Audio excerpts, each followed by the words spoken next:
I am honored to be able to join the senator from Minnesota in speaking today in support of all of the members of this body voting to proceed to the consideration of the important cybersecurity bill to which he and Senator Durbin have just spoken.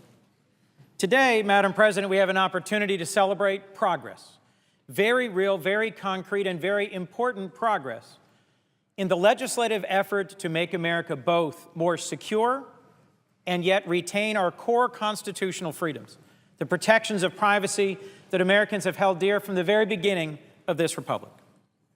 Madam President, as I've said before on this floor, taking action to protect our nation from the very real and urgent threat of cyber attack is of paramount importance, something so urgent that it deserves our undivided attention. But so is protecting the privacy rights of law-abiding American citizens. As we worked together towards this common-sense compromise piece of legislation that the Senate should consider in coming days, I fought hard along with several colleagues to ensure we maintain the right balance between privacy and security.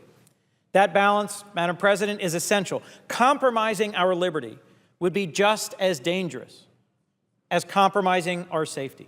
But thanks to the hard work of so many of my colleagues, in particular, Senators Durbin, Senator Franken, Senator Blumenthal, Senator Merkley, Senator Sanders, and others, we've found that appropriate balance in this legislation that's before us.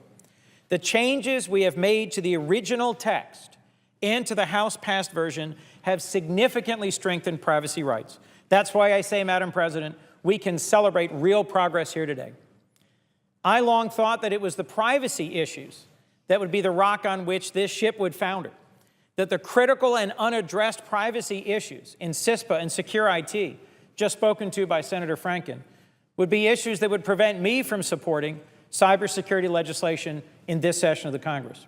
But we have made remarkable progress. Let me, if I can, briefly review a few of the areas where that progress has been made. We made sure that companies cannot pry into the private online activities of everyday Americans in the name of national security. I want to mention just one more improvement. In addition to those mentioned by Senator Franken just before me, concerning legal immunities contained in this bill.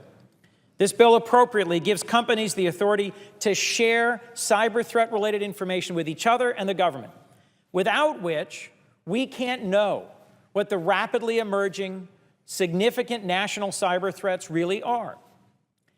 And it also gives them immunity from suit if they do so. So if companies share with each other real-time cyber threat information, they cannot be sued. But prior versions of this bill might have provided bad actors with immunity against all privacy laws. So instead, we added tough provisions to ensure if a company acts recklessly or willfully to violate the law and the online privacy of its customers, they will be held accountable. This legislation now, in my view, strikes an appropriate balance between empowering companies and providing them certainty, as well as maintaining the privacy rights of Americans and their customers. In this new, better, stronger legislation, it's no longer the case that companies can share your data and violate your privacy just because you interact with them online. If that had remained in this bill, Madam President, I would have expected millions of Americans to mobilize to stop this legislation. But we're here today as a group of senators to announce that real progress has been made and that we are comfortable with and support this legislation from a privacy perspective. I urge my colleagues, when we take up this vote later this afternoon, to vote to proceed to the bill and to allow us a full and robust debate on this cybersecurity legislation. Getting to this new and improved legislation was a team effort, and special credit is due to Senators Lieberman and Collins for leading the way, for being willing to find common ground on challenging issues. There was also a great deal of hard work done by my senior senator, Tom Carper, and by Senators Feinstein and Rockefeller, who chair relevant committees and were also essential to making such great progress. Madam President, one of the aspects of cybersecurity and the threat to our country that keeps me up at night is that it is constantly evolving.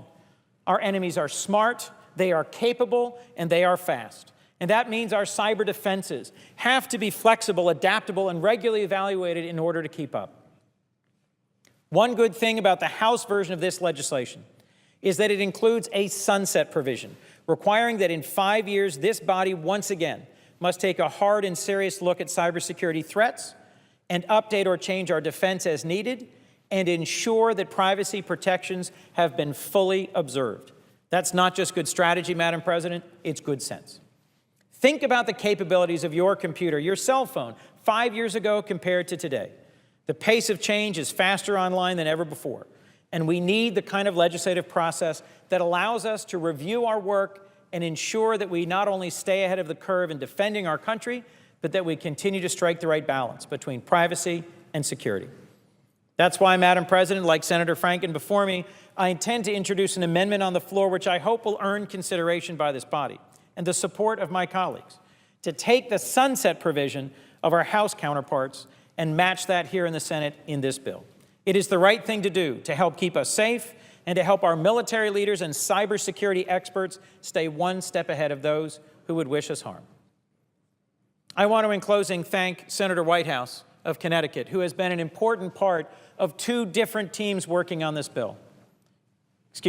Senators Kyle and Whitehouse led a team that worked hard on critical infrastructure, but I want to thank Senator Blumenthal, also of Connecticut, who participated in the privacy side work and in the critical infrastructure work. Now we're speaking to Title VII, to the information sharing provision of the bill, and the dramatic and real progress that has been made in addressing the balance between security and privacy. There has also been great progress made, in my view, in addressing the issues of critical infrastructure. And I'd like to invite Senator Blumenthal of Connecticut, who has contributed so well to both of these efforts, to address the chamber at this time.